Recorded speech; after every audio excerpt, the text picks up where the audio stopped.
പഴയ നിലയിലായ Kozhikode corporation stadium super cross അധികൃതർ കേരള ഫുട്ബോൾ അസോസിയേഷന് കൈമാറി.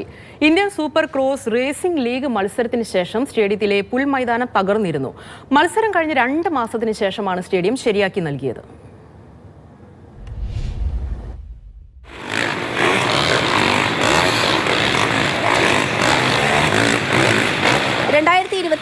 ഡിസംബറിൽ നടന്ന സൂപ്പർ ക്രോസ് ബൈക്ക് റേസിംഗ് ആണ് സ്റ്റേഡിയത്തിലെ പുൽമൈതാനം നശിക്കാനിടയാക്കിയത്.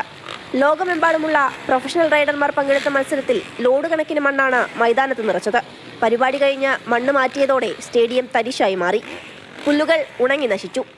സംഗതി വിവാദമായതോടെ കോർപ്പറേഷൻ വിഷയത്തിൽ ഇടപെട്ടു.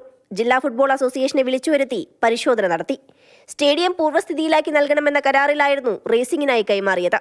ജനുവരി അവസാനം മൈതാനം പഴയ സ്ഥിതിയിലാക്കി നൽകുമെന്ന് സൂപ്പർ ക്രോസ് അധികൃതർ പറഞ്ഞിരുന്നെങ്കിലും നീണ്ടുപോയി. നമ്മുടെ ഇവിടുത്തെ ആ മണ്ണ് നീക്കുന്നതിനും അതുപോലെയുള്ള മറ്റ് കാലതാമസമാണ് അതിനുള്ളിൽ നേരിട്ടിട്ടുള്ളത്. അതിനുശേഷമാണ് നമ്മളുടെ ഈ പരിപാടികളെല്ലാം നല്ല രീതിയിലാക്കി എടുക്കുക എന്നുള്ളതായിരുന്നു അവരുടെ ലക്ഷ്യം. അറ്റ് പ്രസൻറ്റ് ഈ ഇവൻറ്റ് കഴിഞ്ഞിട്ടുള്ള ഇപ്പോൾ നിലവിലുള്ള സ്ഥിതിയാണ്. അത് കുറച്ച് വാട്ടറിങ്ങും എല്ലാം നൽകി കഴിയുമ്പോൾ അതിന് സോഫ്റ്റായിട്ട് വരാൻ സാധ്യതയുണ്ട്. പുല്ല് വളർത്താനുള്ള പരിശ്രമം പൂർത്തിയാക്കാൻ 2 മാസത്തെ സമയമെടുത്തു. ഫുട്ബോൾ അസോസിയേഷന് തിരികെ നൽകിയെങ്കിലും മൈതാനത്തിന്റെ മൃദുത്വം നഷ്ടപ്പെടുകയും സമതുലിതാവസ്ഥ നശിക്കുകയും ചെയ്ത പ്രശ്നം പരിഹരിക്കപ്പെട്ടോ എന്ന കാര്യം സംശയമാണ്.